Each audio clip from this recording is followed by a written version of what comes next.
दोस्तों, सनातन धर्म में प्रकृति को केवल संसाधन नहीं, बल्कि साक्षात ईश्वर का रूप माना गया है। आपने पीपल के वृक्ष की महिमा तो सुनी होगी, लेकिन क्या आपने कभी सोचा है कि वट वृक्ष यानी बरगद के पेड़ को अक्षय वट क्यों कहा जाता है?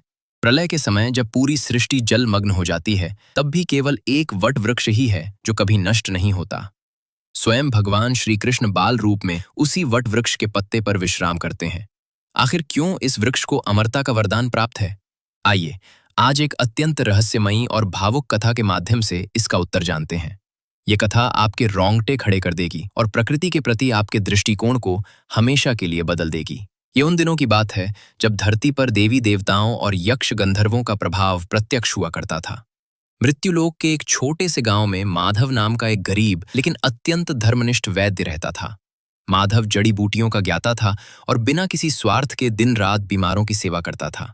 लेकिन नियति का खेल देखिए, जो दूसरों के प्राण बचाता था, आज उसकी स्वयं की गर्भवती पत्नी एक गंभीर और अज्ञात बीमारी से मृत्यु शैया पर पड़ी थी। माधव ने अपने सारे प्रयास कर लिए, परंतु उसकी पत्नी की सांसें उखड़ने लगी थीं।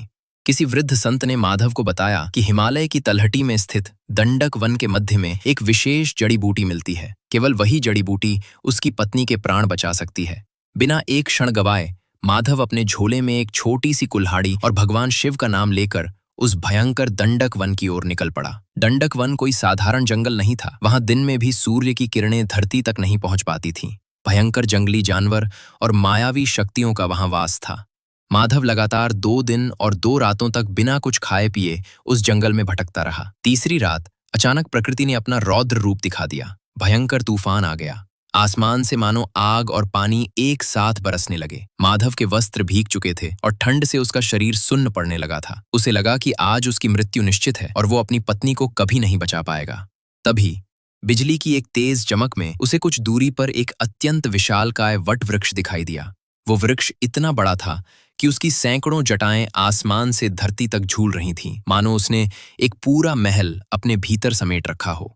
माधव अपनी बची खुची शक्ति बटोरकर उस वट वृक्ष की घनी छांव और उसकी विशाल जटाओं के बीच जाकर छिप गया। वृक्ष के नीचे आते ही बारिश का एक भी बूंद उस तक नहीं पहुंच पा रहा था, लेकिन ठंड के कारण माधव के प्राण सूख रहे थे। उसे आग जलाने की आवश्यकता थी। उसने देखा कि वट वृक्ष की कई सूखी और मोटी जटाएं नीचे लटक रही हैं।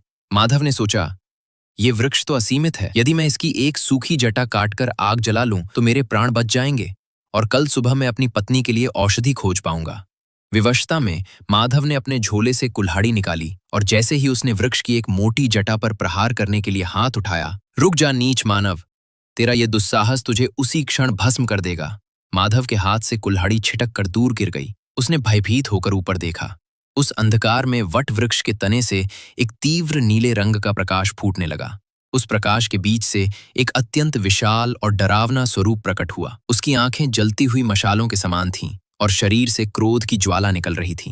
वो कोई और नहीं बल्कि एक श्रापित यक्ष था।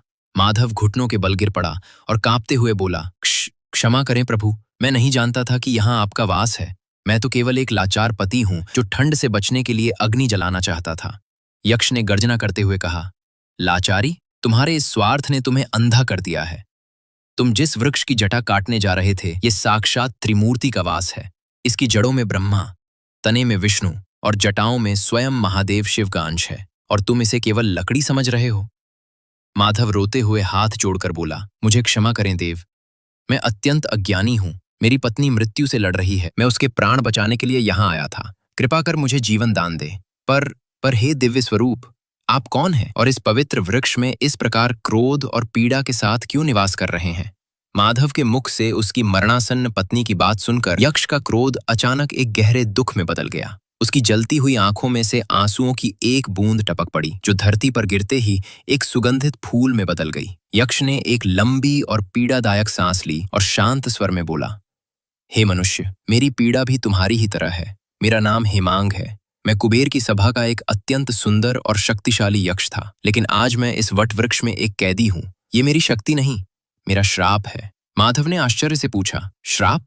कैसा श्राप है यक्षराज? हेमांग ने अपनी कथा सुनाना आरंभ किया। सतयुग की बात है। मैं अपने रूप और शक्तियों के अहंकार में अंधा हो चुका था। एक दिन मैं अपने पुष्पक विमान से स्वर्ग की ओर जा रहा था। मार्ग में महर्षि अगस्त्य का आश्रम था। महर्षि वहां भगवान शिव के लिए एक अत्यंत पवित्र यज्ञ कर रहे थे। उस यज्ञ के ठीक ऊपर एक छोटा सा वट वृक्ष था, जिसकी एक शाखा मेरे विमान के रास्ते में आ रही थी। मेरे भीतर का अहंकार जाग उठा। मैंने अपना मार्ग बदलने के बजाय अपनी तलवार से उस पवित्र वट वृक्ष की उस शाखा को ही काट दिया। शाखा कटते ही वृक्ष का रस महर्षि अगस्त्य के पवित्र यज्ञ कुंड में जा गिरा और यज्ञ खंडित हो गया। हिमांग की आवाज भर्रा गई। महर्षि अगस्त्य ने क्रोधित होकर अपनी आंखें खोली। उन्होंने मुझे श्राप दिया, हे अभिमानी यक्ष, तूने उस अमर वृक्ष पर प्रहार किया है जो साक्षात शिव का रूप है। जा, तेरा यह सुंदर शरीर नष्ट हो जाएगा।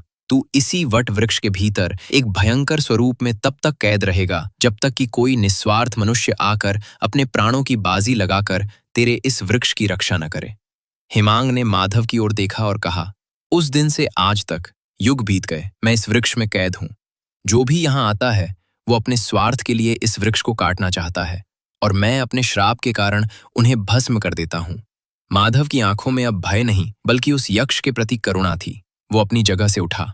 उसने अपनी कुल्हाड़ी उठाई और उसे यक्ष के सामने जमीन पर रख दिया। माधव ने दृढ़ता से कहा, हे यक्षराज, मेरा जीवन मेरी पत्नी के बिना वैसे भी व्यर्थ है। मैं इस कुल्हाड़ी का त्याग करता हूं।